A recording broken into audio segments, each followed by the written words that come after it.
What do you think of this tie? I never worn this tie, ever. I bought it in Paris. It's Charvet. It's kind of cool because it's like they changed the label to match the tie.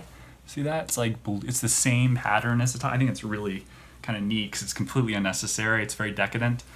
Borelli shirts, love Borelli. Bespoke, checked blue. Probably can't tell. I don't know what my lighting looks like today. And this is Turnbull and Asher, I think. By the way, never ever do custom. Turnbull and Asher is a famous company.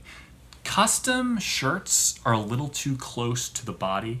Like, they want, like, oh, one of your arms is longer than the other. I don't want that to be shown. You don't exacerbate these custom, like, oh, you have a hunch in your back. We're gonna adjust the shirt to match that.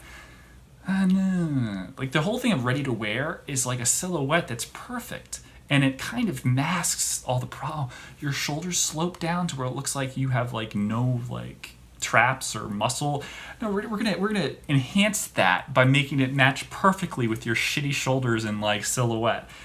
There's certain things that you want to be careful of that are gimmicky when it comes to like, oh, I'm successful now. I can get some nice things for myself. Cool, you know. Last thing you want to see is someone like me. I mean, before I got stuff that was like made for me, so to speak, I looked ridiculous because like I'm 6'6". I have to get clothes like if I'm gonna dress up that are made for me. I have to. It looks ridiculous otherwise. At the very least, they have to be tailored. But the shirts, that's a whole thing. I told you guys a story a long time ago of when I went to a shirt maker in New York. Won't say the name. Fuck it. Paris shirt maker. Very famous. You know, they do investment bankers to executives to people on Broadway. All sorts. But when I went there for a fitting for like my final thing before picking out like my patterns, like the final fit of the mold, right? Like the third or fourth fitting for like the first shirt to then keep going. The guy said to me, and it's really disturbing, I'm like, I don't really like how boxy this is. He's like, it just didn't fit right. It was too loose. He's like, oh, it doesn't matter. You can wear your jacket over it. I'm like, then why am I here? Why am I here? And I kind of realized that was my second experience after going to Turnbull and Asher where everything was too fitted. This is pointless. I don't like it. It's too me. Like, I know, I'm overweight. I don't have any, like, you know, muscles. It's all at the time. Now I'm good. But, like, it was like, what is the point of this? Isn't it supposed to hide my flaws? Like, there's the whole thing of Bespoke is, like, there's kind of a contradictory, like, it should counter your flaws. Like, the guys have to think, I'm not trying to make something for him. I'm trying to make something, or she, I'm trying to make something for him that maximizes his aesthetic. Like button stance, for example. If you go to like a shirt maker or something like that, or a suit maker, the standard button stance for jackets is like at the waist, the natural waist. And sometimes, unfortunately, depending on the way you're built, and I think aesthetically speaking in general, unless you're in really good shape, or even if you're not, say you have a longer torso than legs, you're going to give yourself this weird pear shape, particularly if you have double vents, which most suits have. And it's going to kind of billow, and it's not going to look right.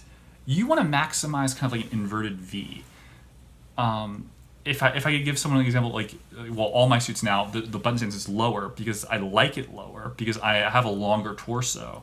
And I don't want to like make it look like I'm cutting down my torso unnecessarily. And then having this button stance way up, I've always felt like there's too much fabric in terms of length proportion between here and here, like that, and then like the rest of the jacket. And I don't like to have shorter jackets. It's another thing, the weird thing where they're like, hey, well, it's more in vogue now not to have long jackets. I'm like, I could understand maybe a 1/4 inch or something like that, or 1/2 inch even, but the idea that your ass is showing while you're walking around wearing a suit, that doesn't make any sense. Or that worse yet, your suit pants look like jeans. They're sprayed on, and even just like walking around, I can like feel the fabric of the suit pant behind my knee, like on my hamstrings, like they're sprayed on jeans. Like, it's not the way a suit's supposed to work. The lines are supposed to kind of like, it's supposed to be like, a suit should dress you like you're wearing pajamas. You should feel really comfortable in it. It shouldn't be constricting.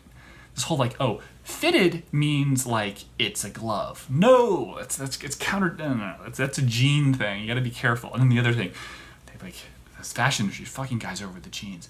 Like, you can't do the there's, I think I have a picture of this guy. That's the fashion industry. It's like, oh, he's a male model.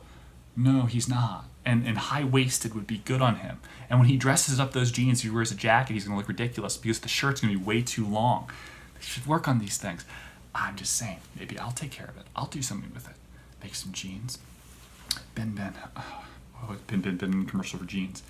Let me think. You hate me. I love you. Forever. Forever. I'm going to do my Zoolander. BenBen jeans. Oh, I could do it. I could be like a multi-threat podcast, writing, stocks, bonds, and then like, I don't know, like also Tom Ford, just Nocturnal Animals. Boom. God, he was such a good movie. Very underrated.